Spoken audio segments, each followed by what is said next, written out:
그때의 다윗과 학깃 사이에서 태어난 아들 아도니아는 자기가 왕이 될 것이라고 하면서 후계자처럼 행세하고 다녔다.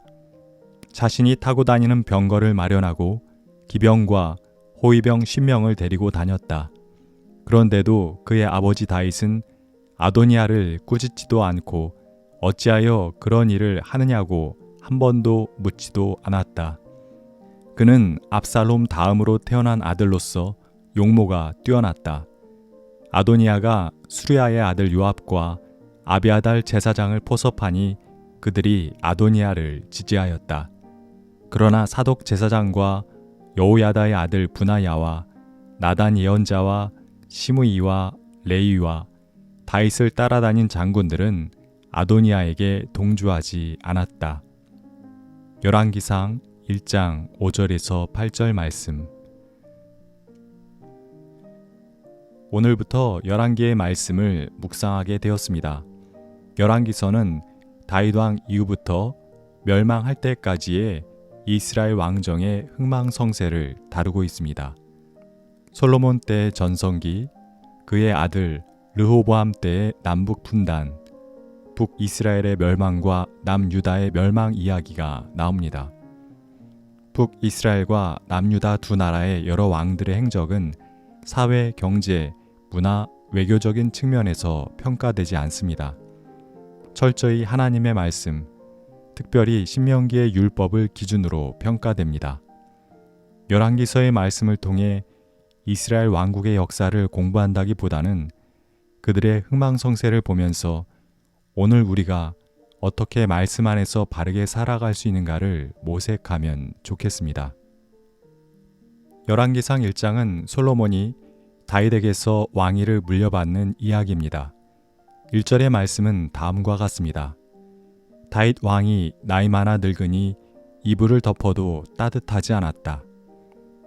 나이 많아 늙어 체온도 떨어질 정도가 되었다는 말입니다. 이는 이제 다윗이 늙어 왕으로서 역할을 할 수 있는 시간이 얼마 남지 않았음을, 이제 다윗이 왕위를 아들에게 물려줄 때가 되었음을 알려주고 있습니다.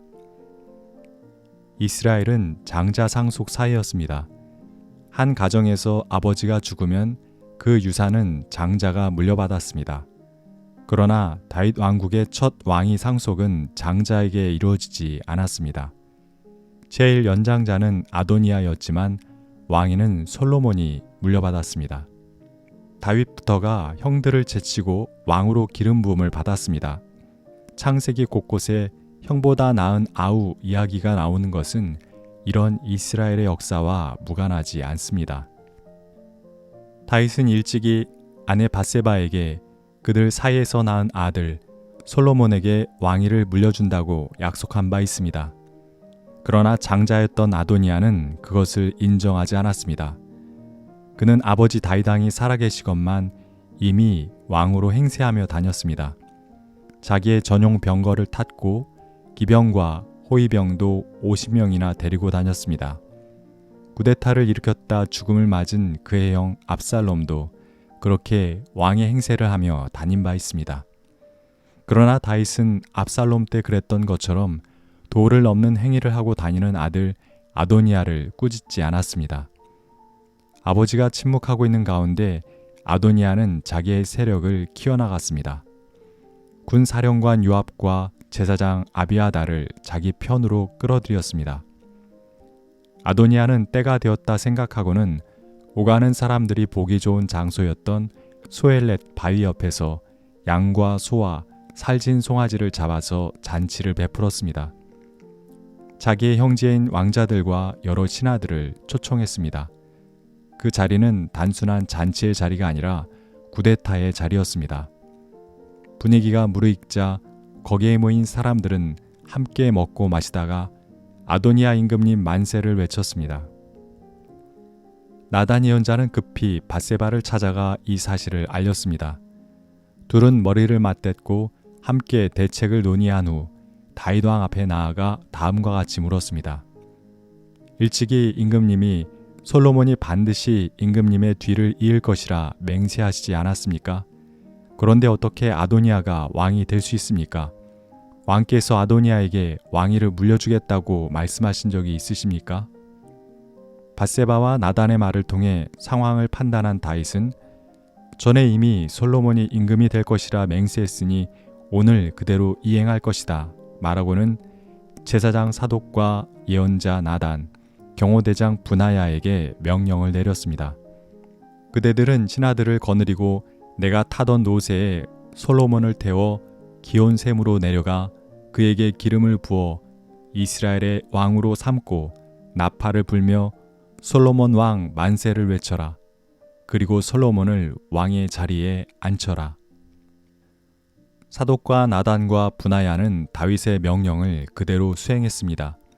이에 모든 백성이 열광적으로 기뻐했습니다. 그 소리가 어찌나 컸던지 아도니아 무리가 있는 곳에까지 들렸습니다.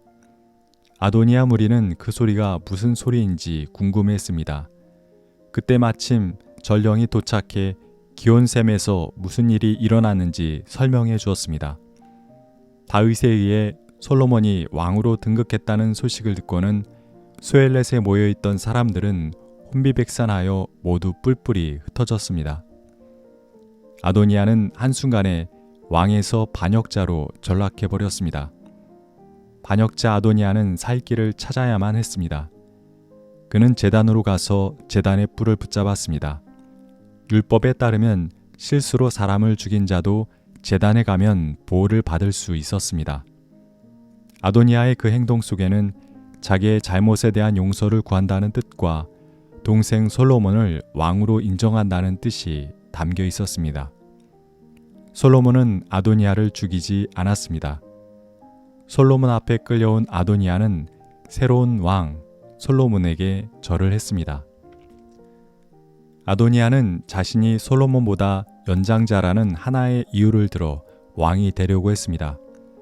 5절의 말씀을 개역 성경으로 보면 이렇습니다. 아도니아가 스스로 높여서 이르기를 내가 왕이 되리라 하고. 아도니아는 스스로 높여서 왕이 되려고 했습니다. 그게 문제였습니다. 왕은 스스로 되고 싶다고 되는 자리가 아닙니다. 선왕인 아버지가 인정하고 하나님이 인정해야 하는 자리입니다. 아도니아는 동생 솔로몬만을 무시했던 것이 아닙니다. 아도니아는 아버지 다윗과 하나님도 무시했던 것입니다. 자기 스스로를 높이고 주변 몇몇 사람의 맞장구에 취해 높은 자리를 탐하는 자가 갈 곳은 정해져 있습니다. 잠깐 원하는 자리에 앉을 수는 있겠으나 올바른 방법으로 옳은 자리가 아니기에 그 자리는 멸망과 추락의 자리가 됩니다. 아도니아, 그의 이름 뜻은 여호와는 나의 주입니다. 아도니아는 자기의 이름 뜻과 정반대로 살았습니다. 이름은 여호와는 나의 주였지만 실상은 욕망은 나의 주였습니다.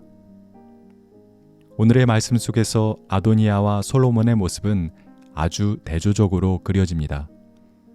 솔로몬은 왕위에 오르기 위해 그 어떤 인위적인 행동을 하지 않았습니다. 솔로몬은 아버지의 약속과 자신을 아껴주는 사람들을 믿고 기다렸습니다. 결국 하나님은 솔로몬을 왕의 자리에 앉혀주셨습니다. 하나님, 역사 속에 수많은 아도니아가 있었음을 기억합니다. 내가 높은 그 자리에 앉아야겠다는 욕망을 쥔으로 따랐던 사람들은 수많은 아픔과 고통을 만들어냈고 그들은 결국 추락하고 멸망했음을 잊지 않게 해 주십시오. 주님, 우리 또한 우리 마음속에 있는 아도니아를 경계하게 하시고 솔로몬처럼 주님께서 우리에게 주신 약속을 굳게 믿으며 길이 아닌 길을 가지 않게 하시며 욕망이 아니라 말씀을 따라 사는 이가 되게 해 주십시오. 아멘.